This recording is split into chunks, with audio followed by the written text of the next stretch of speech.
야고보서 5장 13절에서 20절의 말씀을 가지고 우리 중에 해야 할 일이라는 제목으로 함께 말씀을 나누고자 합니다. 자, 이제 오늘로 야고보서 말씀을 이제 마치게 됩니다. 새해 들어 야고보서 말씀을 살핀 것, 실제적인 믿음의 삶이 무엇인지를 알고자 함이었습니다. 특히 코로나 시대를 맞이하여 우리에게 필요한 것은 믿음의 본질을 잃지 않고 믿음으로 사는 것이라고 하였습니다. 우리는 야고보서를 통해 구체적인 우리의 신앙의 삶이 어떠해야 되는지를 우리가 알아가고 있습니다. 그런데 중요한 것은 무엇입니까? 머리로 그냥 지식적으로 아는 것이 중요한 것이 아니라 행함이 있어야 되죠. 야고보서는 바로 그 행함이 있는 믿음이 무엇인지를 우리들에게 말씀하고 있습니다. 자, 오늘 말씀도 동일합니다. 우리의 실제적인 삶에서 해야 할 그 신앙의 모습을 말씀하고 있죠. 그런데 오늘 본문은 강조점이 있습니다. 바로 교회 공동체, 우리 중에서 해야 할 신앙의 모습이 무엇이냐라고 말씀하는 것이죠.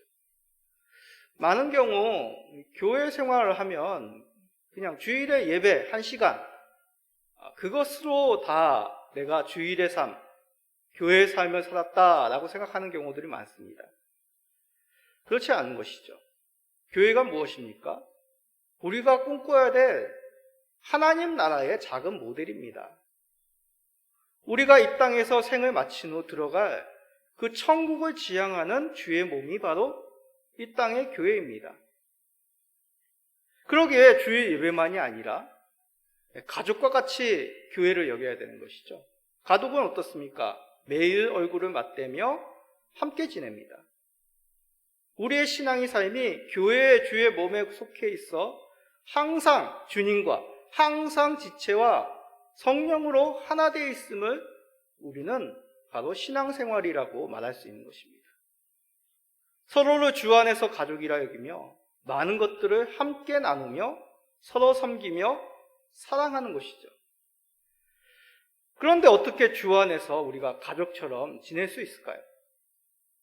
우리 가족은 실제적으로 살면 때로 여러 가지 일들이 생깁니다. 서운한 일도 생기고 싸우기도 하고 또 피를 나누었지만 한 이불을 덮고 가지만 정말 생각이 랑과 같이 여길 그럴 때도 있는 것입니다.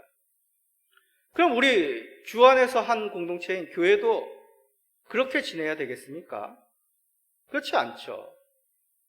그 가운데 우리는 질문이 생깁니다. 그러면 어떻게 교회 지체들과 교회 생활을 우리가 무엇을 해야 되나요? 자, 그 가운데 오늘 말씀이 바로 실제적인 가르침을 우리에게 주는 것입니다. 교회 공동체 속에서 구체적으로 신앙의 삶의 모습을 오늘 말씀 속에서 찾아봐야 됩니다.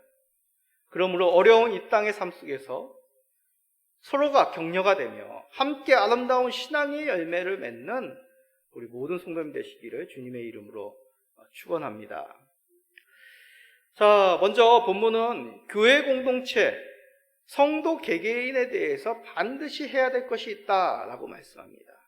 바로 기도입니다. 자, 13절 다 같이 읽어봅시다. 너희 중에 고난을 당한 자가 있느냐? 그는 기도할 것이요. 즐거워하는 자가 있느냐? 그는 찬송할지니라. 오늘 본문은 교회 공동체 전부를 지칭하지 않고 어떤 특별한 대상, 그 상대를 말씀하는 것 같습니다. 누굽니까? 고난당하는 자, 그리고 즐거워하는 자들을 지칭하는 것 같습니다. 자, 이에 대한 의미를 알려면 먼저 고난이 무엇인지, 즐거움이 무엇인지를 생각해 봐야 됩니다. 고난이 뭡니까? 고난은 여러 인생 가운데 뜻하지 않은 어려운 일, 닥친 그것을 말하는 것이죠. 즐거워하는 것은 기뻐하는 것입니다. 여기서는 그래서 심령이 평안한 사태가 바로 여기서 말하는 즐거워함이다라는 것이죠. 그러기에 고난당하는 자와 즐거워하는 자는 성도들의 인생 중에서 가장 어려웠을 때, 그리고 가장 평안한 상태에 있는 사람들, 그러한 때를 지칭하는 것입니다. 인생의 고점, 인생의 저점이라고 할까요? 자, 이러한 때에 어떻게 하라고 말씀합니까? 기도하라고 말씀합니다. 여기서 기도한다는 그 원어적인 의미는 간절히 기도한다, 그런 의미입니다. 다시 말해, 고난 속에서도 간절히 기도해야 됩니다. 우리가 생각할 때, 아니, 애시당초 고난의 상황이 닥치지 않도록 기도하는 것이 더 현명한 것 아닐까요? 라고 생각할 수 있습니다. 그러나 지난주에도 말씀드렸듯이 성경은 고난을 없애라, 고난이 없도록 기도하라 라기보다 고난 앞에서 어떻게 하라고요? 인내할 것을 강조하십니다. 견뎌내라는 것이죠. 왜 그렇습니까? 고난이 없다면 우리는 쉽게 나태해지고 교만해지기 쉽습니다. 내 스스로 살아도 평안할 수 있다는 것이죠.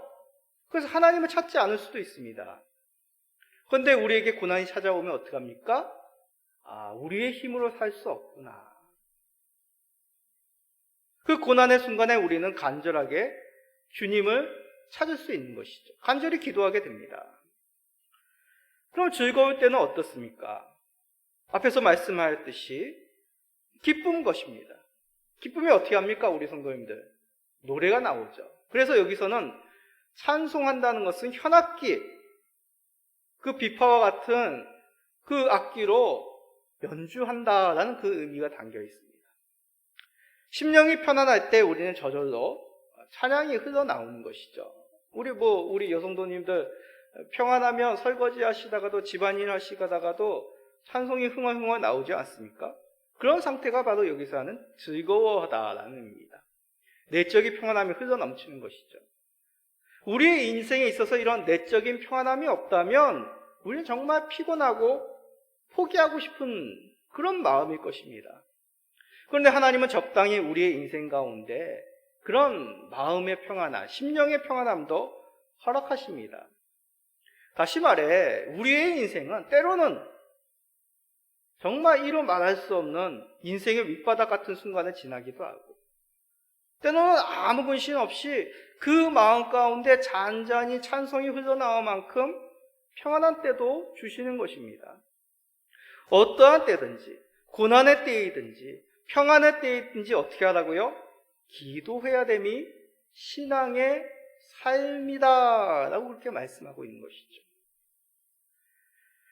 이러한 인생의 희록애락 속에서 신앙의 삶의 모습을 말씀하고 있는 것이 성경의 대표적인 부분, 바로 시편입니다. 고난 속에서의 기도, 평안 속에서의 그 기도가 시편 곳곳에 담겨 있죠. 고난 속에서의 대표적인 시편 42편이 있습니다. 자, 시편 42편 1절, 유명한 말씀, 찬송, 복음송에도 있는 것이죠. 한번 읽어볼까요?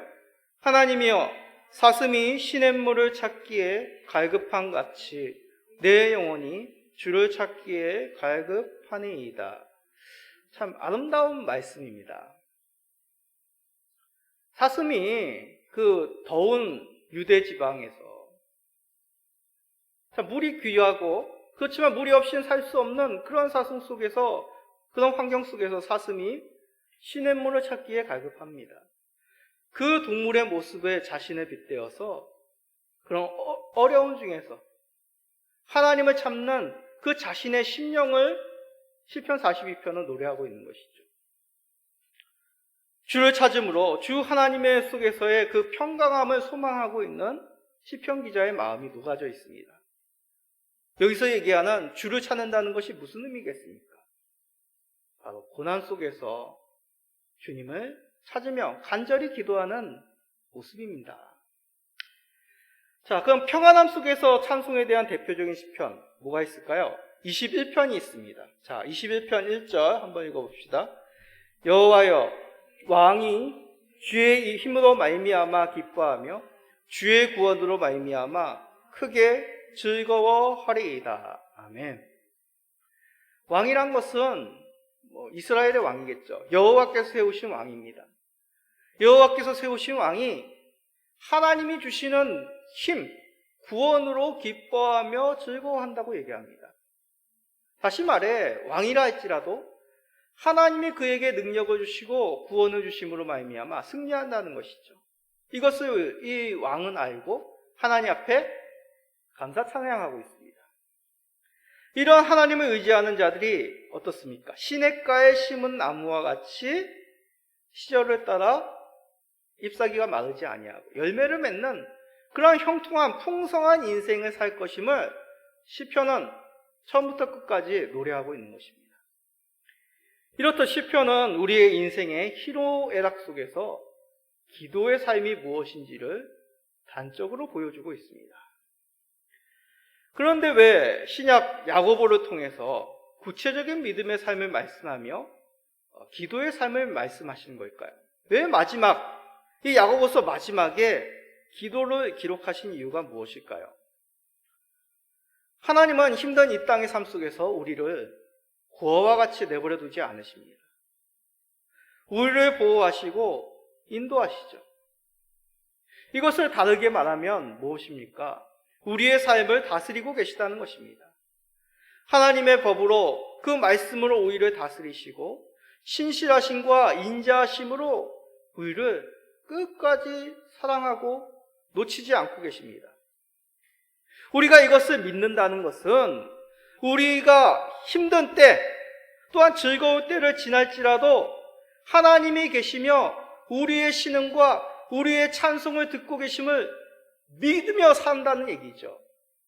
그러면 어떻게 하겠습니까? 하나님을 찾는 것이죠. 주님은 우리와 함께 계시니 우리와 함께 그 평강을 바라보시고 기뻐하시니 우리의 그 어려운 고난도 주님께서 함께 아파하시며 또한 우리의 그 무거운 짐을 덜어주시오니 우리가 하나님을 찾으며 기도하는 것이 당연한 것이죠. 그러기에 하나님께 나아가는 것은 하나님의 백성, 우리들의 특권이자 의무입니다. 가장 적절한 시기에 주께서 우리에게 응답하시고 가장 좋은 것으로 우리에게 주시는 그 하나님을 믿기에, 하나님을 신뢰하기에 우리는 기쁨으로 하나님 앞에 나아갈 수가 있는 것입니다. 이를 누린다는 것은 우리의 뜻대로, 내 뜻대로 하나님의 뜻을 바꾸겠다, 그런 것이 아니지 않습니까? 반대로 우리가 하나님 앞에 설득당하는 것입니다. 내 계획은 이랬으나 하나님의 뜻이 이러하다면 내가 참고 기다리겠습니다. 내가 다른 방법으로 하나님의 뜻을 내가 살피겠습니다. 이것이 바로 기도하는 자들의 모습인 것이죠. 이를 가장 잘 보여주신 분이 누구십니까? 바로 독생자 예수 그리스도 아니십니까? 그 유명한 기도, 겟세마네에서 우리 주님은 어떻게 기도하셨습니까? 나의 원대로 마옵시고 누구의 뜻대로요? 아버지의 뜻대로 되기를 원하나이다. 우리 예수님도 독생자이시나 아버지의 뜻을 구하셨습니다. 그러기에 예수님의 기도는 우리에게 본이 되는 것이죠. 우리도 예수님을 쫓아 나의 뜻이 아니라 하나님 아버지의 뜻을 구하는 그런 믿음의 기도를 행할 수 있는 것입니다. 하나님의 뜻을 구하는 것이 가장 우리에게 선한 길임을 믿음으로 강구할 수 있는 것이죠. 저도 그렇게 살고 있습니다. 아니, 그렇게 살려고 최선을 다하며 노력하고 있습니다. 어찌 저라고 인생에 공고한 때가 없었겠습니까? 학생 시절에는 신앙을 방황의 시기도 있었고, 사역자가 된 후에는 저희 사택에 부질이 나가지고 저희 가족이 죽을 뻔도 하였습니다. 자녀들이 학교 생활로 어려웠을 때 정말 부모로서 억장이 무너지는 것 같았습니다. 학교에 찾아가서 괴롭히는 아이들 찾아봐서 어떠한 죄인지 제 눈으로 확인하고 싶었습니다. 그러나 말씀을 의지하는 목회자이기에 기도하였죠. 고난만 있었겠습니까? 평강할 때도 있었습니다. 잃어버린 신앙을 다시 회복하였을 때, 또한 배우자도 만나서 가정도 꾸리고 이 죄인된 몸으로 하나님의 형상인 이 두 자녀를 허락해 주셨을 때, 그 부족하지만 말씀의 사역자로 부름받아 감히 개척할 수 있는 그 은혜를 나에게 허락해 주셨을 때, 그 기쁨 속에서 감사의 기도가 저절로 흘러나오게 되더라고요. 우리 성도님들도 다르지 않지 않습니까? 말은 안 하시겠지만 각자 인생의 순간 속에서 고난의 때가 있었을 것입니다. 또한 기쁨의 때도 있었을 것입니다. 이것이 바로 우리들의 인생인 것이죠.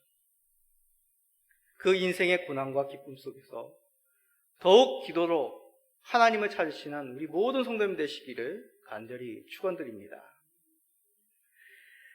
자, 이런 우리의 인생 속에서 오늘 본문은 특별한 한 지점, 한 사건을 언급합니다. 그 사건은 특별하지만 누구에게나 찾아올 수 있는 것이죠. 어떤 때입니까? 바로 질병을 앓을 때입니다. 교회 공동체가 해야 할 일, 바로 질병의 고통의 때를 겪고 있는 성도들을 돌아보라고 얘기합니다. 그래서 교회 장로들을 청하여 기도하라 라고 말씀합니다. 자, 14절 우리 읽어봅시다.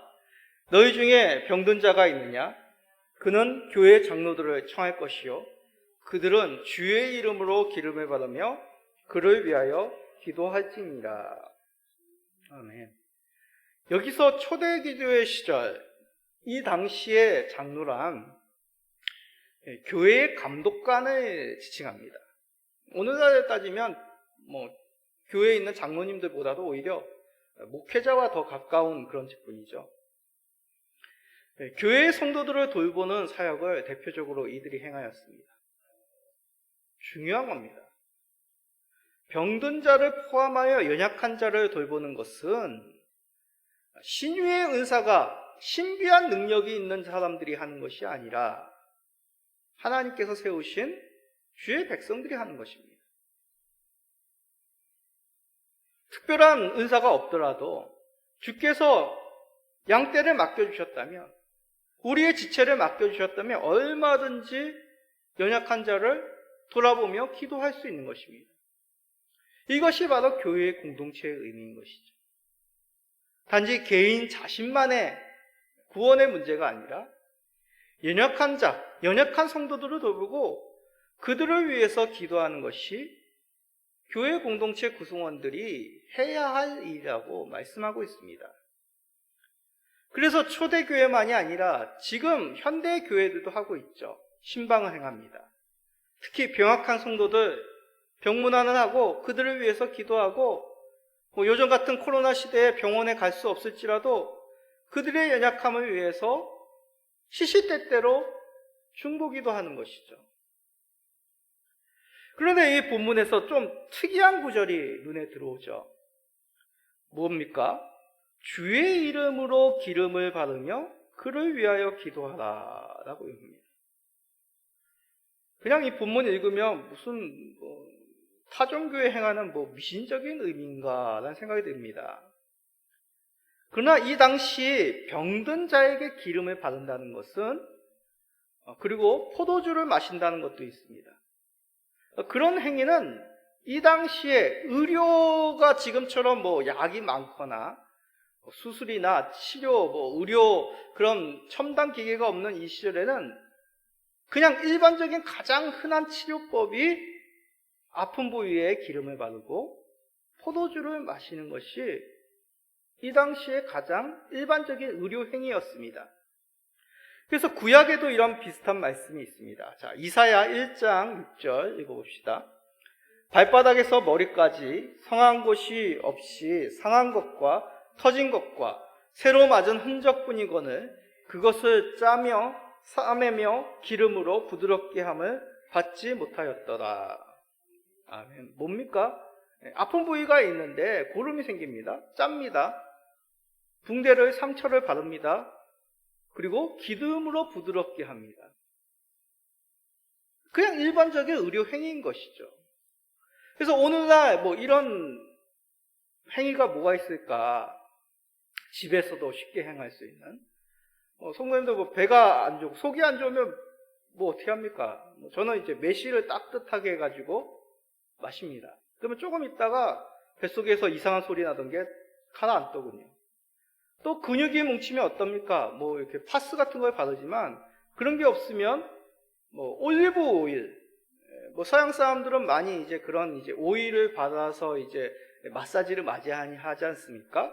근육이 뭉쳤을 때 그런 오일을 뭉친 곳에 바르면 근육 긴장한 것이 좀 풀어집니다. 그런데 오늘 말씀은 그냥 기름을 바르라, 의료행위만 하라 얘기하지 않고 어떻게 해요? 주의 이름으로 바르라 라고 얘기합니다. 기름을 바르는 의료행위만이 하더라는 것이 아니라 주의 이름으로 행함으로 고쳐주시는 분이 누구시다? 예수님을 고백하여라, 시인하여라, 기도하여라 라고 말씀하는 것이죠. 우리의 생사화복을 주관하시는 분은 우리 주 하나님이십니다. 이 뜻은 무슨 미신처럼 살라 그런 의미가 아닙니다. 의술 속에서도 주의 도우심을 구하는 것이 합당한 신앙임을 말씀하는 것이죠. 절대로 성경은 의료행위를 받지 말아라 그러지 않습니다. 사도 바울도 속이 안 좋아서 어떻게 합니까? 포도주를 마셨습니다. 그렇다고 보편적인 건강관리, 의료행위만 하라고 하지 않습니다. 주의 이름으로 기도하라고 하는 것이죠.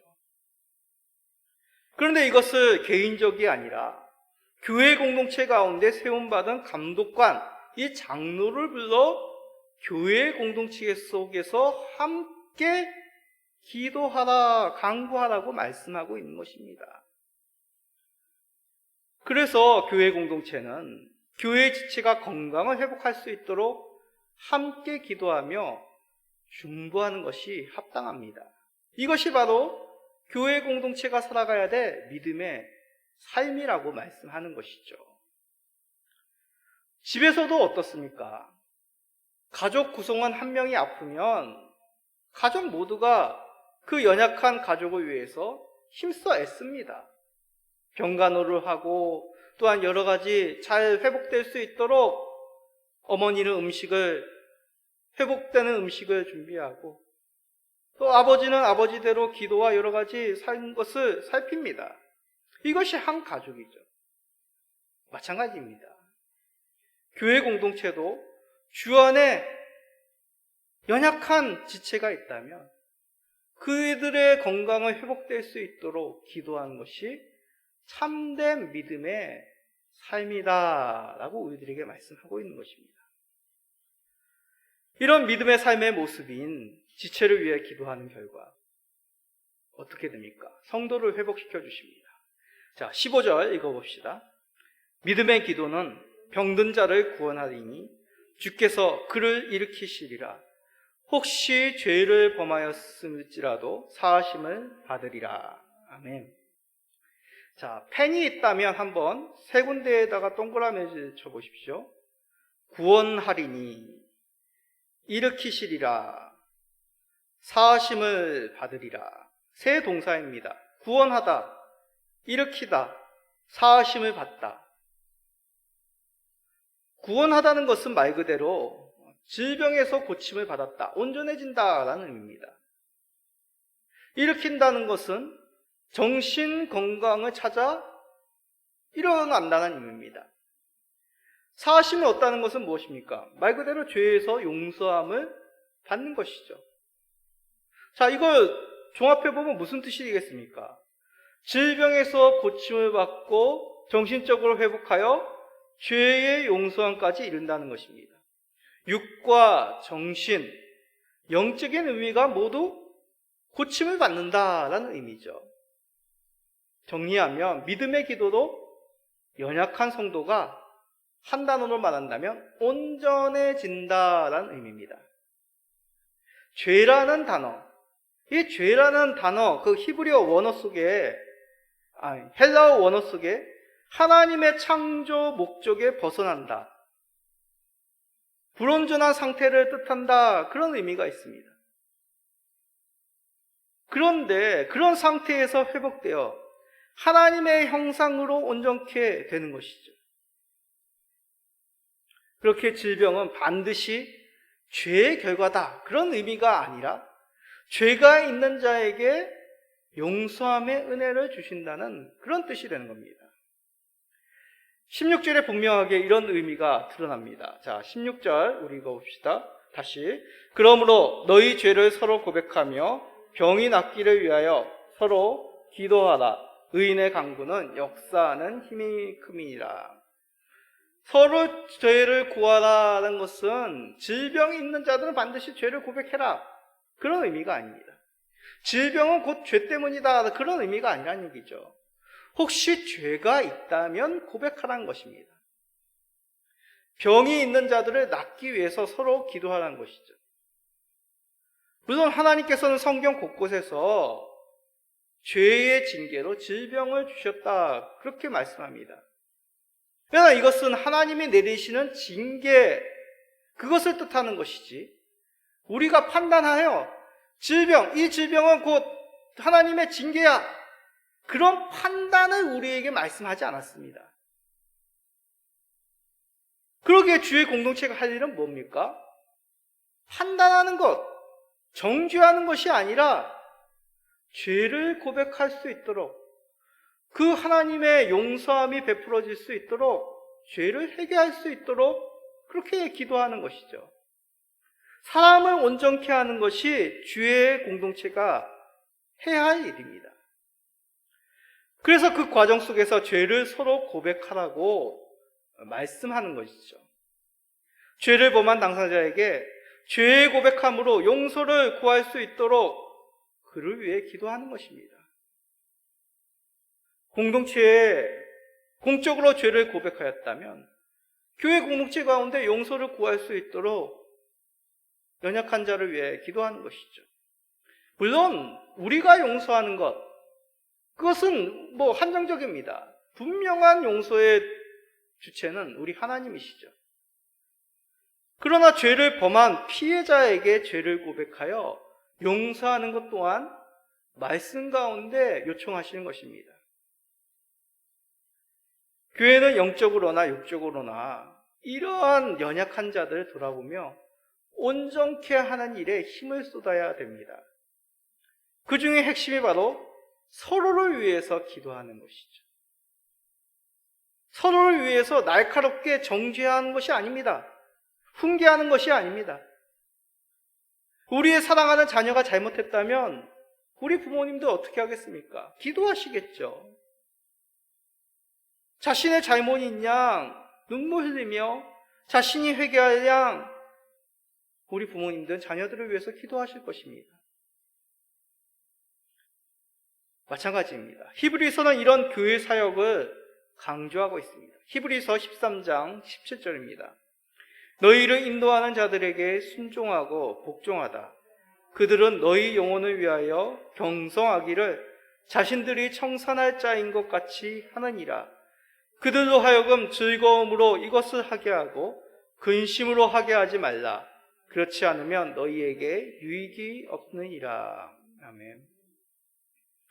연약한 자들을 위하여 경성하기를 자신의 청산할 것인 양 하는 자들, 교회 지도자들의 모습이죠. 죄를 범하고 또한 질병 속의 고통 가운데 있는 자들을 위해서 자신이 병에 걸린 것 마냥, 자신이 죄를 범한 것 마냥 함께 두려움과 함께 슬픔과 함께 그 짐을 지고 있는 것, 이것이 바로 교회 지도자가 해야 할 일이라고 말씀합니다. 그런 자들을 근심하게 하지 말라라고 히브리서 기자는 당부하고 있는 것이죠. 주님께서도 우리들의 죄를 위해서 대속기도 하지 않았습니까? 그러기에 우리도 주를 쫓아 연약한 자들의 연약함을 위해서 함께 아파하며 슬퍼하며 자신의 죄인 양 용서를 구하게 되는 것이죠. 이러한 기도는 바로 의인의 기도를 할 수 있습니다. 의인의 기도란 것은 남들보다 내가 뛰어나고 존경받을 만한 사람이라서 의인의 기도라고 말하는 것이 아닙니다. 자, 다시 16절 말씀을 살펴봅시다. 이러므로 너희 죄를 서로 고백하며 병이 낫기를 위하여 서로 기도하라. 의인의 강구는 역사하는 힘이 큼이니라. 아멘. 힘이 크다는 원어적인 의미는 마치 숨겨진 땅 속에서 깊은 곳에 솟아나오는 가스와도 같은 것입니다. 우렁차고 폭발적인 것이죠. 의인의 강구가 그러한 능력이 있다는 것입니다. 이 뜻은 그런데 그 의인이라는 사람이 신령한 능력이 그 속에 있다, 그 뜻은 아닙니다. 이 의미를 알려면 누가 의인일까 생각해 봐야 됩니다. 성경에서 보통 말하는 의인은 누굽니까? 하나님의 은혜로 의롭다 함을 칭함받은 사람입니다. 성도들이죠. 성도는 주 예수를 그리스도로 고백하는 사람들입니다. 하나님의 약속을 믿는 주의 자녀들입니다. 이들은 하나님의 법을 따르며 성령에 복종하는 자들이죠. 그러기에 이들의 기도의 삶은 자신의 뜻이 아니라 하나님의 뜻에 순종하며 기도하는 자들이 바로 의인들입니다. 누군가의 연약함을 위해서 기도하는 것, 주의 약속을 믿고 주의 마음으로 기도하는 자들입니다. 이들은 하나님의 아버지의 뜻을 쫓아 기도하기에 의인의 기도가 되는 것이죠. 이런 의인으로 부름받아 합당하게 주의 뜻을 쫓아 구하였기에 하나님께서는 어떻게 하겠습니까? 그 구함이 하나님의 뜻과 일치하기에 반드시 응답하시는 것이죠. 그러기에 의인의 기도는 역사하는 힘이 큰 것입니다. 대표적인 이런 의인으로 연약한 자들을 위해 기도하였던 자 누가 있습니까? 구약의 선지자 엘리야를 들고 있습니다. 엘리야는 아합과 이세벨 시대라는 그 암울한 시기 속에서 능력의 선지자였습니다. 기도의 응답을 받았던 선지자였습니다. 엘리야 선지자는 결코 자신의 뜻으로 간구하지 않았습니다. 하나님께서 뜻하시기에, 명령하시기에 이스라엘에 3년 6개월 동안 비가 없도록 기도하였다고 합니다. 하나님의 뜻으로 다시 구하였기에 비가 오게 된 것이죠.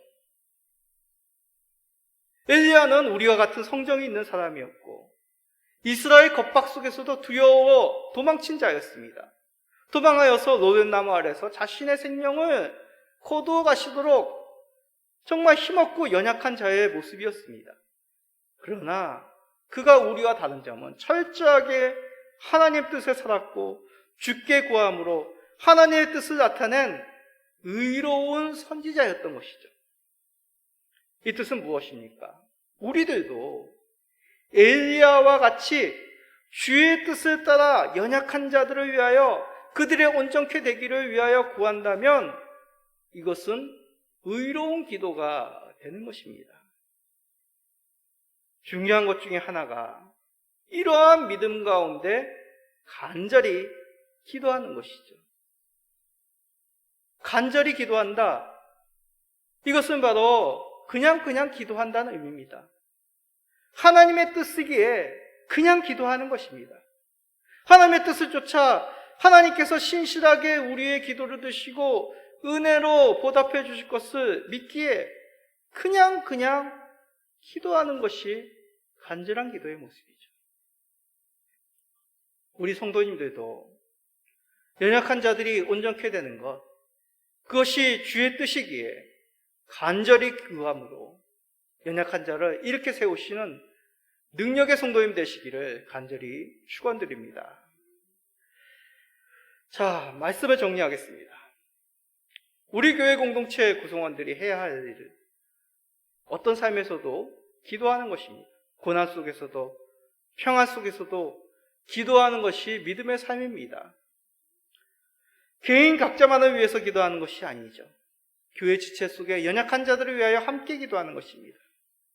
질병으로 인하여, 죄로 인하여 연약한 자들이 있다면 그들이 하나님 앞에 나와 회복감의 용서를 구할 수 있도록, 은혜를 입을 수 있도록 교회는 함께 기도하는 것입니다.